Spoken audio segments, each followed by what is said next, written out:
ನಮಸ್ಕಾರ. ಆಹಾರ, ಆರೋಗ್ಯ, ಅಧ್ಯಾತ್ಮ ಈ ಸಂಸ್ಕಾರದ ಬೆಳಕಿಗೆ ತಮ್ಮೆಲ್ಲರಿಗೂ ಸ್ವಾಗತ, ಸುಸ್ವಾಗತ. ಇವತ್ತು ನಮ್ಮೊಂದಿಗಿದ್ದಾರೆ ಡಾಕ್ಟರ್ ರಾಜಲಕ್ಷ್ಮಿ ಆರ್ ಅವರು. ಅವರು ಉಡುಪಿಯ ಸುಪ್ರಸಿದ್ಧ ಪ್ರಸೂತಿ ತಜ್ಞರು, ಸ್ತ್ರೀರೋಗ ತಜ್ಞರು, ಲೇಖಕಿ, ಕಾಲಮ್ನಿಸ್ಟು. ಅದರ ಜೊತೆಗೆ ಅವರು ಜನರಿಗಾಗಿ, ಅವರಿಗೆ ಒಳಿತಿಗಾಗಿ ಅರಿವು ಮೂಡಿಸಲು ವಾತ್ಸಲ್ಯದ ಒಸುಗೆ ಅನ್ನುವಂಥ ಪುಸ್ತಕ ಬರೆದಿದ್ದಾರೆ. ಅವರು ಉಡುಪಿಯ IMAದ ಹಿಂದಿನ ಅಧ್ಯಕ್ಷರಾಗಿದ್ದರು. ಈಗ ಪ್ರೆಸೆಂಟ್ ಅಲ್ಲಿ ಮಣಿಪಾಲದ್ದು ಗೈನೆಕೋಬಿ ಅದರದ್ದು ಅಧ್ಯಕ್ಷರು ಕೂಡ ಆಗಿದ್ದಾರೆ. ಇವತ್ತು ಪ್ರಮುಖವಾಗಿ ಅವರು ಸಿಸೇರಿಯನ್ ಸೆಕ್ಷನ್ ಬಗ್ಗೆ ತಿಳಿಸ್ಕೊಡಕ್ ಬಂದಿದ್ದಾರೆ. ಎಷ್ಟೋ ಜನರ ತಲೆಯಲ್ಲಿ ಏನೇನೋ ಇರುತ್ತೆ, ಅಯ್ಯೋ ನಾರ್ಮಲ್ ಡೆಲ್ಲಿ ಮಾಡ್ಬಿಟ್ಟು ಮಾಡ್ಬಿಟ್ರು ಅಂತಂದು. ಆದರೆ ಈ ಸಿಸೇರಿಯನ್ ಸೆಕ್ಷನ್ ಬರೋ ಮೊದಲು ಎಷ್ಟು ಜನ ಹೆಣ್ಮಕ್ಳು ಸಾಯ್ತಾ ಇದ್ರು, ಮಕ್ಕಳಿಗೆ ಎಷ್ಟು ತೊಂದರೆ ಆಗ್ತಾ ಇತ್ತು, ಅದ್ರ ಬಗ್ಗೆ ಯೋಚನೆ ಮಾಡಲ್ಲ. ಸಿಸೇರಿಯನ್ ಬಂದ್ಮೇಲೆ ಎಷ್ಟು ಆರಾಮಾಗಿ ಸುಲಭವಾಗಿ ಆ ತಾಯಿ ಮತ್ತೆ ಮಗು ಜೀವ ಉಳಿಸ್ಬೋದು ಡಾಕ್ಟರ್ಗಳು ಅನ್ನೋದನ್ನ ಜನರಿಗೆ ಅರ್ಥ ಮಾಡ್ಕೊಡಕ್ಕೆ ಬಂದಿದ್ದಾರೆ.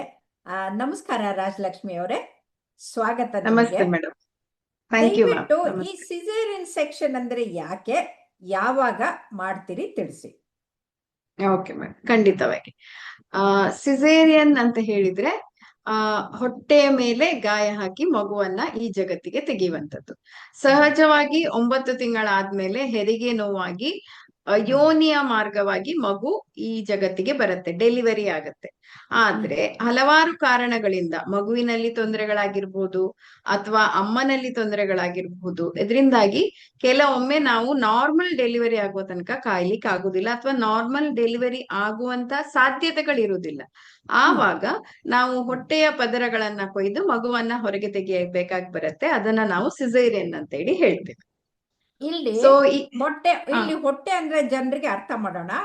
ಹೊಟ್ಟೆ ಅಂದ್ರೆ ತಾಯಿ ಹೊಟ್ಟೆ, ಅದಲ್ದನೆ ಒಳಗಡೆಗಿರೋದು ಗರ್ಭಕೋಶ ಇರುತ್ತೆ, ಗರ್ಭಕೋಶ ಎರಡು ಕತ್ತರಿಸ್ಬೇಕಾಗತ್ತೆ.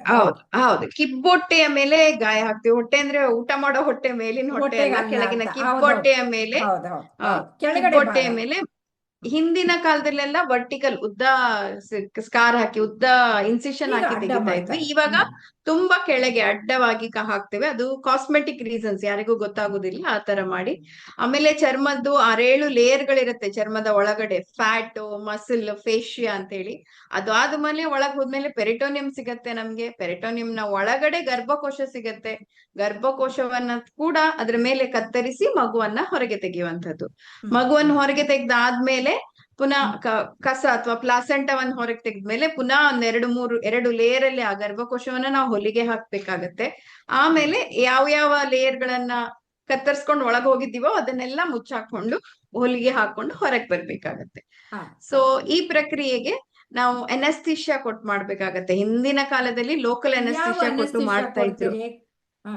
ಹಿಂದಿನ ಕಾಲದಲ್ಲಿ ಲೋಕಲ್ ಅನಸ್ಥಿಷಿಯಾ ಕೊಟ್ಟು ಮಾಡುದು ಇದ್ರು, ಒಂದು 30-40 ವರ್ಷ ಹಿಂದೆ. ಆದ್ರೆ ಈಗ ಹೆಚ್ಚಾಗಿ ನಾವು ಸ್ಪೈನಲ್ ಅನಸ್ಥಿಷಿಯಾವನ್ನ ಕೊಡ್ತೇವೆ. ಬೆನ್ನು ಮೂಳೆಗೆ ಕೆಳಗಿನ ಲಂಬಾರ್ ರೀಜನ್ ಅಲ್ಲಿ ಅನೆಸ್ಥೆಟಿಕ್ ಡ್ರಗ್ಸ್ ಕೊಟ್ಟು ಸೊಂಟದ ಕೆಳಗಿನ ಭಾಗವನ್ನ ನಾವು ಅಲ್ಲಿನ ಸೆನ್ಸೇಷನ್ ಅನ್ನ ತೆಗೆದು ಹಾಕ್ತೇವೆ. ಅಲ್ಲಿ ಯಾವುದೇ ನೋವಿಂದು ಗೊತ್ತಾಗುದಿಲ್ಲ, ನೋವಿನ ಸೆನ್ಸೇಷನ್ ಇಲ್ಲ. ತಾಯಿ ಮಲಗಿರೋದಿಲ್ಲ, ತಾಯಿ ಎಚ್ಚರಾಗೇ ಇರ್ತಾಳೆ. ತಾಯಿ ಎಚ್ಚರಾಗಿರ್ತಾಳೆ, ಅವಳಿಗೆ ನೋವು ಗೊತ್ತಾಗುದಿಲ್ಲ. ಸೊಂಟದ ಕೆಳಗಿನ ಭಾಗವನ್ನ ಅವಳು ಚಲನೆ ಮಾಡ್ಲಿಕ್ಕೆ ಆಗುದಿಲ್ಲ. ಆದ್ರೆ ಕೆಲವೊಮ್ಮೆ ತಾಯಿಯ ಕಂಡೀಷನ್ ಚೆನ್ನಾಗಿಲ್ಲ ಅಂದ್ರೆ, ವೈಟಲ್ ಸ್ಟೇಟಸ್ ಚೆನ್ನಾಗಿಲ್ಲ ಅಂದ್ರೆ, ಈಗ ಒಂದ್ ವೇಳೆ ಎಕ್ಟೋಪಿಕ್ ಪ್ರೆಗ್ನೆನ್ಸಿ ಆಗಿದ್ರೆ ಅಥವಾ ಕೆಲವೊಮ್ಮೆ ಸಿವಿಯರ್ PIH ಇದ್ರೆ, ಇದು ಏನು ಹೈಪರ್ ಟೆನ್ಷನ್ ಜಾಸ್ತಿ ಇದ್ರೆ, ಅಥವಾ ಕೆಲವೊಮ್ಮೆ ಎಬ್ರಪ್ಷನ್ ಅಂತ ಆಗತ್ತೆ, ಗರ್ಭಕೋಶದಲ್ಲಿನ ಮಾಸುಚೀಲ ಮುಂಚೆನೆ ಕೆಳಗೆ ಬಂದು ಪೇಷಂಟ್ ನ ಜನರಲ್ ಕಂಡೀಷನ್, ತಾಯಿಯ ಜನರಲ್ ಕಂಡೀಷನ್ ಚೆನ್ನಾಗಿಲ್ಲ ಅಂದ್ರೆ ಜನರಲ್ ಅನಸ್ಥಿಷಿಯಾ ಬೇಕಾಗತ್ತೆ. ಇಲ್ಲ ಆದ್ರೆ 90% ಟೈಮ್ ಅಲ್ಲಿ ನಾವು ಸ್ಪೈನಲ್ ಅನಸ್ಥಿಷಿಯಾ ಕೊಟ್ಟೆ ಸಿಸೇರಿಯನ್ ಅನ್ನ ಮಾಡ್ತೇವೆ. ಈಗ ಯಾಕೆ ಮಾಡ್ತೇವೆ ಸಿಸೇರಿಯನ್ ಅಂತ? ಇತ್ತೀಚಿನ ದಿನಗಳಲ್ಲಂತೂ ಸಿಸೇರಿಯನ್ ಯಾವ ಗರ್ಭಿಣಿಯರಲ್ಲಿ ಮಾಡ್ತೀರಿ ತಿಳಿಸಿ, ಅದು ಮುಖ್ಯ. ಅದೇ 18 to 20% ಅಂತ ನಾವು ಹೇಳ್ತೇವೆ. ಆದ್ರೆ ದೇಶದ ಕೆಲವು ಭಾಗದಲ್ಲಿ 70% ಕೂಡ ಸಿಸೇರಿಯನ್ ಆಗುವಂತದ್ದು ಇದೆ. ಯಾಕೆ ಆಗತ್ತೆ? ಒಂದು, ತಾಯಿಯಲ್ಲಿನ ಕಾರಣಗಳು. ಅವಳ ಹೈಟ್ ಕಡಿಮೆ ಇದ್ರೆ, 147 ಸೆಂಟಿಮೀಟರ್ ಗಿಂತ ಕೆಳಗಿದ್ರೆ, ಅವಳ ಕಿಬ್ಬೊಟ್ಟೆಯ ಮೂಳೆಗಳು ತುಂಬಾ ಸಣ್ಣದಾಗಿರುತ್ತೆ. ಅಲ್ಲಿಂದ 2.5 kg ನ್ಯಾರೋ ಇರುತ್ತೆ, ಮಗು ಬರಕ್ ಆಗಲ್ಲ. 2.5 kg ಗಿಂತ ಮಗು ಜಾಸ್ತಿ ಇದ್ರೆ ಅದು ಬರಕ್ ಒಳಗಡೆಯಿಂದ ಬಂದಂಗ ಆಗ್ಬಿಡುತ್ತೆ ಮಗುಗೆ. ಹೌದು, ಅದೇ. ಆಮೇಲೆ ಮಗುವಿನ ತಲೆ ದೊಡ್ಡದಿದ್ರೆ, ಮಗುವಿನ ವೇಟ್ ಜಾಸ್ತಿ ಇದ್ರು ಕೂಡ ಅದ್ರ ಒಳಗೆ ತೂರಿಕೊಂಡು ಬರಕ್ ಆಗಲ್ಲ. ತಾಯಿಗೆ ಏನಾದ್ರೂ ತೊಂದರೆಗಳಿದ್ದೆ, ಕೆಲವೊಮ್ಮೆ BP, ಶುಗರ್ ಎಲ್ಲ ಇದ್ದಾಗ ತಾಯಿಯ ಸ್ಥಿತಿ ಚೆನ್ನಾಗಿಲ್ಲ ಆದ್ರೆ ಕೂಡ ನಾರ್ಮಲ್ ಡೆಲಿವರಿಗೆ ಕಾಯ್ಲಿಕ್ಕೆ ಆಗುದಿಲ್ಲ ಅಂತ ಹೇಳಿದ್ದಾಗ ಕೂಡ ಆಗತ್ತೆ. ಕೆಲವೊಮ್ಮೆ ಪ್ಲಾಸೆಂಟಾ ಗರ್ಭಕೋಶದ ಕೆಳಭಾಗದಲ್ಲಿ ಇದ್ರೆ ನಾವು ಅದನ್ನ ಪ್ಲಾಸೆಂಟಾ ಪ್ರೀವಿಯಾ ಅಂತ ಹೇಳ್ತೇವೆ. ಆವಾಗ ನಾರ್ಮಲ್ ಡೆಲಿವರಿಗೆ ಬಿಟ್ರೆ ತಾಯಿಯ ಜೀವಕ್ಕೂ ಅಪಾಯ, ಮಗುವಿನ ಜೀವಕ್ಕೂ ಅಪಾಯ. ಅಂತ ಕ್ಷೇತ್ರದಲ್ಲಿ ಕೂಡ ನಾವು ಹೋಗ್ಬಿಡುತ್ತೆ, ಬ್ಲೀಡಿಂಗ್ ಆಗ್ಬಿಟ್ಟು ಜೀವ ಕಳ್ಕೊಳ್ಳೋದು ಚಾನ್ಸಸ್, ಜೀವ ಕಳೆದು ಹೋಗುವಂತ ಸಾಧ್ಯತೆ ಇರುತ್ತೆ. ಸೊ ಅಂತ ಕ್ಷಣಗಳಲ್ಲಿ.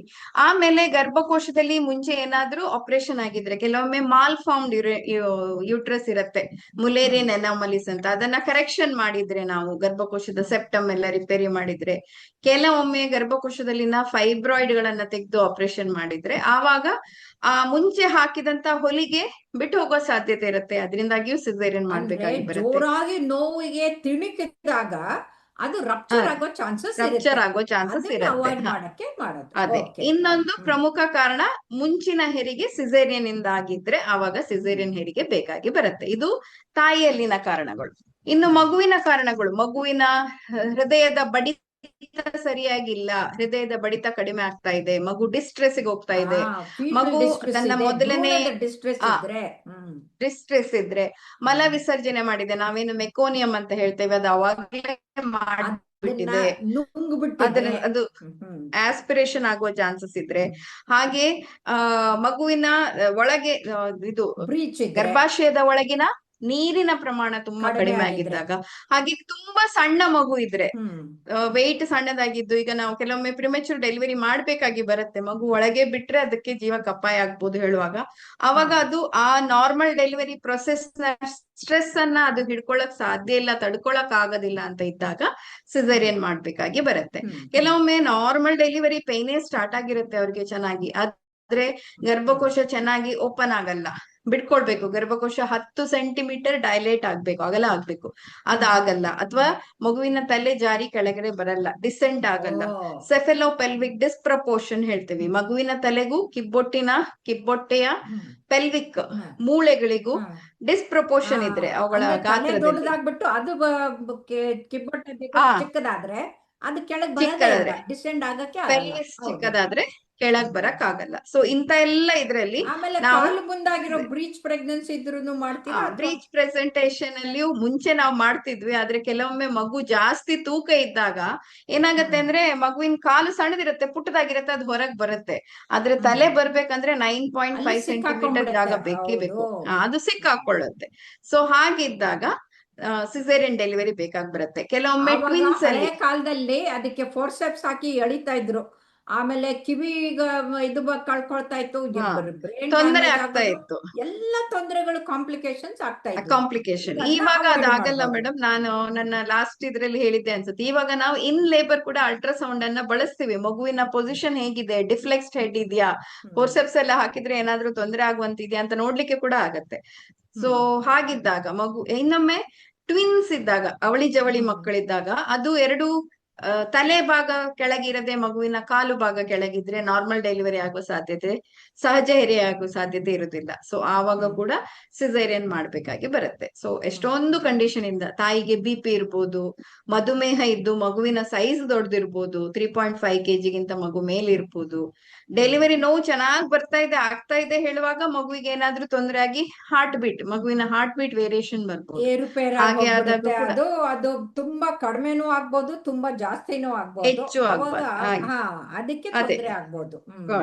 ಕೆಲವೊಮ್ಮೆ ಗರ್ಭಕೋಶದ ಒಳಗಿನ ನೀರು ಜಾಸ್ತಿ ಆಗಿದ್ರೆ, ಪಾಲಿಹೈಡ್ರಾಮ್ನಿಯಾಸ್ ಇದ್ರೆ, ನೀರು ಮುಂಚೆ ಹೋಗಿ ಕರುಳು ಬಳ್ಳಿ ಪ್ರೊಲ್ಯಾಪ್ಸ್ ಆಗತ್ತೆ, ನಾವು ಕಾರ್ಡ್ ಪ್ರೊಲ್ಯಾಪ್ಸ್ ಅಂತ ಹೇಳ್ತೇವೆ. ಅವಾಗಂತೂ ನಾವು ಎಮರ್ಜೆನ್ಸಿ ಸಿಸೇರಿಯನ್ ಮಾಡ್ಬೇಕಾಗಿ ಬರುತ್ತೆ. ಸೊ ಹೀಗೆ ಹಲವಾರು ಕಾರಣಗಳಿಂದಾಗಿ ಸಿಸೇರಿಯನ್ ಬೇಕಾಗಿ ಬರುತ್ತೆ. ಆಮೇಲೆ ಈ ಸಿಸೇರಿಯನ್ ಏನೋ ನಾವು ತಾಯಿ ಮಗುನ ಉಳ್ಸಕ್ಕೆ ಅಂತ ಮಾಡ್ತಾ ಇದೀವಿ, ಅದಕ್ಕೆ ಏನಾದ್ರೂ ಕಾಂಪ್ಲಿಕೇಶನ್ಸ್ ಇದೆನಾ? ಸಿಸೇರಿಯನ್ ಮಾಡುವಾಗ ಏನಾದ್ರೂ ಇದೆ. ಆಗ್ಬೋದಾ? ಆಗುವ ಚಾನ್ಸಸ್ ಇದೆ. ಯಾಕೆಂದ್ರೆ ಸಿಸೇರಿಯನ್ ಅಂತ ಹೇಳಿದ್ರೆ ನಾವು ಇಂಟರ್ವೆನ್ಷನ್ ಮಾಡ್ತಾ ಇದ್ದೇವೆ. ಸೊ ಅಲ್ಲಿ ತಾಯಿಗೆ ಕಾಂಪ್ಲಿಕೇಶನ್ ಆಗ್ಬೋದು, ಮಗುವಿಗೂ ಕಾಂಪ್ಲಿಕೇಶನ್ ಆಗ್ಬೋದು, ತಾಯಿಗೆ ಏನಾದ್ರೂ ಅನಸ್ಥೆಟಿಕ್ ಕಾಂಪ್ಲಿಕೇಶನ್ ಆಗ್ಬೋದು. ಕೆಲವೊಮ್ಮೆ ಗರ್ಭಾಶಯ ಕಂಟ್ರಾಕ್ಟ್ ಆಗ್ಲಿಲ್ಲ, ಎಸ್ಪೆಷಲಿ ಪ್ಲಾಸೆಂಟಾ ಪ್ರಿವಿಯಾ ಎಲ್ಲ ಇದ್ದಾಗ ಅದು ಸಂಕುಚಿತಗೊಳ್ಳುವುದಿಲ್ಲ. ಆವಾಗ ಎಕ್ಸೆಸಿವ್ ಬ್ಲೀಡಿಂಗ್ ಆಗ್ಬೋದು, ಪೋಸ್ಟ್ ಪಾರ್ಟಮ್ ಹೆಮರೇಜ್ ಅಂತ ಹೇಳ್ತೇವೆ. ಅಂತ ಕ್ಷಣದಲ್ಲಿ ನಾವು ಕೆಲವೊಮ್ಮೆ ಗರ್ಭಕೋಶವನ್ನೇ ತೆಗಿಬೇಕಾಗಿ ಬರ್ಲಿಕ್ಕೆ ಸಾಧ್ಯತೆ ಇದೆ. ಅನಸ್ಥೆಟಿಕ್ ಕಾಂಪ್ಲಿಕೇಶನ್ಸ್ ಆಗ್ಬೋದು.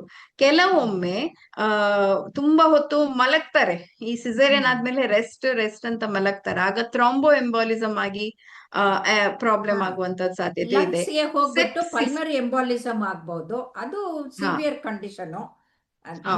ಸೆಪ್ಸಿಸ್ ಅಂತ ಆಗಕ್ ಸಾಧ್ಯ ಇದೆ. ಸೆಪ್ಸಿಸ್ ಅಂತ ಹೇಳಿದ್ರೆ ಇನ್ಫೆಕ್ಷನ್, ಸೋಂಕಾಗೋದು. ಅವ್ರವ್ರ ಹೈಜೀನ್ ಮೇಂಟೈನ್ ಮಾಡ್ಕೊಂಡಿಲ್ಲ ಅಂತ ಹೇಳಿದ್ರೆ ಸೆಪ್ಸಿಸ್ ಆಗೋ ಸಾಧ್ಯತೆ ಇದೆ. ಮಗುವಿಗೆ ಏನಾಗತ್ತೆ ಅಂತ ಹೇಳಿದ್ರೆ ಕೆಲವೊಮ್ಮೆ ಮಗುವಿನ ಪೊಸಿಷನ್ ಆಚೀಚಿದ್ರೆ ಹೆಚ್ಚಾಗಿ ಆಗಲ್ಲ, ಆದ್ರೂ ಏನಾದ್ರೂ ಭಾಗಗಳಿಗೆ ಊನ ಬರುವ ಸ್ವಲ್ಪ ಇದಾಗೋ ಚಾನ್ಸಸ್ ಇರ್ಬೋದು. ಕೆಲವೊಮ್ಮೆ ಮಗು ಸ್ವಲ್ಪ ಉಸಿರಾಡ್ಲಿಕ್ಕೆಲ್ಲ ಸ್ವಲ್ಪ ಕಷ್ಟ ಆಗ್ಬೋದು ಅದಕ್ಕೆ ಹೊರಗೆ ಬಂದ್ ಕೂಡಲೇ. ಯಾಕೆಂತ ಹೇಳಿದ್ರೆ ಅದು ನ್ಯಾಚುರಲ್ ಪ್ರಕ್ರಿಯೆಯಲ್ಲಿ ಬರುವಾಗ ವೆಜೈನದಲ್ಲಿರುವಂತಹ ಮೈಕ್ರೋಬಿಯಲ್ ಆರ್ಗ್ಯಾನಿಸಮ್ಸ್ ಬರುವಾಗ ಸ್ಟ್ರೆಸ್ ಆಗಿರತ್ತೆ. So it will be fighter, ಚೆನ್ನಾಗಿರತ್ತೆ. ಕೆಲವೊಮ್ಮೆ ಅದು ಸ್ವಲ್ಪ ಉಸಿರಾಡ್ಲಿಕ್ಕೆ 1-2 ನಿಮಿಷಗಳಲ್ಲಿ ಅಳದೇ ಇರ್ಬೋದು, ಮಗು ಅಳದೇ ಇರ್ಬೋದು. ಆವಾಗ ನಿಯೋನೆಟಾಲಜಿಸ್ಟ್ ಅದಕ್ಕೆ ಅದನ್ನ ಮಾಡಿ ರಿಸರ್ಚ್ ಮಾಡಿ ಚೆನ್ನಾಗಿ ಮಾಡ್ಬೇಕಾಗತ್ತೆ. ಈಗ ನೀವು ತಾಯಿ ಮಗುಗೆ ಒಳ್ಳೇದಾಗ್ಲಿ ಅಂತ ಮಾಡ್ತಿದ್ದೀರಿ, ಆದ್ರೆ ಎಲ್ಲೋ ಒಂದು ಕಡೆಗೆ ಮೀಡಿಯಾನವರು ಆಯ್ತು, ಬೇರೆಯವರು ಕೂಡ ಆ ಜನರ ತಲೆಯಲ್ಲಿ ತುಂಬ್ತಾ ಇದ್ದಾರೆ, ಡಾಕ್ಟರ್ಗಳು ಸುಮ್ನೆ ಮಾಡ್ತಾರೆ ಅಂತ. ಎಷ್ಟೋ ಮಿತ್ಗಳು ನಮ್ಮ ಜನರ ತಲೆಯಲ್ಲಿ ತುಂಬಿದೆ. ಅಂದ್ರೆ ಅಸತ್ಯವಾದಂತ ಮಾತುಗಳನ್ನ ತಲೆಯಲ್ಲಿ ತುಂಬ್ಕೊಂಡ್ಬಿಟ್ಟಿದ್ದಾರೆ. ಅವ್ರಿಗೆ ನೀವು ಸರಿಯಾದ ಒಂದು ಮಾರ್ಗದರ್ಶನ ಮಾಡಿ ಅವ್ರಿಗೆ ಯಾವ್ದು ಸತ್ಯ ಯಾವ್ದು ಮಿಥ್ಯ ಅಂತ ತಿಳಿಸ್ಕೊಡಿ. ಖಂಡಿತವಾಗಿಯೂ ಈಗ ರೇಟ್ ಜಾಸ್ತಿ ಆಗ್ತಾ ಇದೆ. ರೇಟ್ ಅಂದ್ರೆ ಸಿಸೇರಿಯನ್ ರೇಟ್ ಸಂಖ್ಯೆ ಜಾಸ್ತಿ ಆಗ್ತಾ ಇದೆ, ಅದನ್ನ ನಾವು ಒಪ್ಕೊಳ್ತೇವೆ. ಯಾಕೆಂದ್ರೆ most of the pregnancies are high risk pregnancies, complicated, late ಆಗಿ ಮದುವೆ ಮಾಡ್ಕೊಂಡು ಲೇಟ್ ಆಗಿ ಪ್ರೆಗ್ನೆಂಟ್ ಆಗಿ 30, 35, 38 ವರ್ಷಕ್ಕೆ ಬರ್ತಾರೆ. ಆವಾಗ ನಾರ್ಮಲ್ ಮಾಡು ಅಂತಂದ್ರೆ ಯಾವ ವೈದ್ಯರಿಗೆ ಮಾಡಕ್ಕಾಗತ್ತೆ? ಅವಾಗ ಅದು ಪ್ರೀಶಿಯಸ್ ಬೇಬಿ ಇರುತ್ತದು. ಎಲ್ಲ ಚೆನ್ನಾಗಿದ್ರೆ madam, passage, the passenger, the force, everything ನಾವು ಕಲ್ತಿರ್ತೀವಿ. ಪ್ಯಾಸೇಜ್ ಅಂದ್ರೆ ಆ ಪೆಲ್ವಿಕ್ ಇನ್ಲೆಟ್ ಔಟ್ಲೆಟ್, ಪ್ಯಾಸೆಂಜರ್ ಅಂದ್ರೆ ಆ ಮಗು ಬೇಕಾದಂತ ಫೋರ್ಸ್, ಅದೆಲ್ಲ ಸರಿಯಾಗಿದ್ರೆ ಖಂಡಿತವಾಗಿಯೂ ನಾರ್ಮಲ್ ಡೆಲಿವರಿಗೆ ಕಾಯ್ಬೋದು. ಆದ್ರೆ ಪ್ಯಾಸೆಂಜರ್ ಇಬ್ರು ಸರಿಯಾಗಿದ್ರೆ ಬಿಡ್ತೀವಿ, ಇಲ್ಲ ಅಂತಂದ್ರೆ ಮಾಡ್ಬೇಕಾಗತ್ತೆ.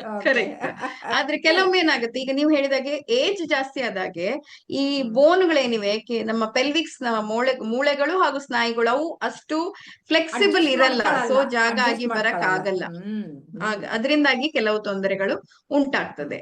ಹಾಗೆ IVF ಪ್ರೆಗ್ನೆನ್ಸಿ ಎಲ್ಲ ಆಗಿದ್ರೆ ಪ್ರೆಷಿಯಸ್ ಪ್ರೆಗ್ನೆನ್ಸಿ ಅದು. ಅವಾಗ ಕೆಲವೊಮ್ಮೆ ನಾವು ತುಂಬಾ ರಿಸ್ಕ್ 15-20 ವರ್ಷದ ಮೇಲೆ ಪ್ರೆಗ್ನೆಂಟ್ ಆಗಿರ್ತಾರೆ, ಆವಾಗ ನೀವು ರಿಸ್ಕ್ ತಗೊಳಕ್ ಆಗೋದಿಲ್ಲ.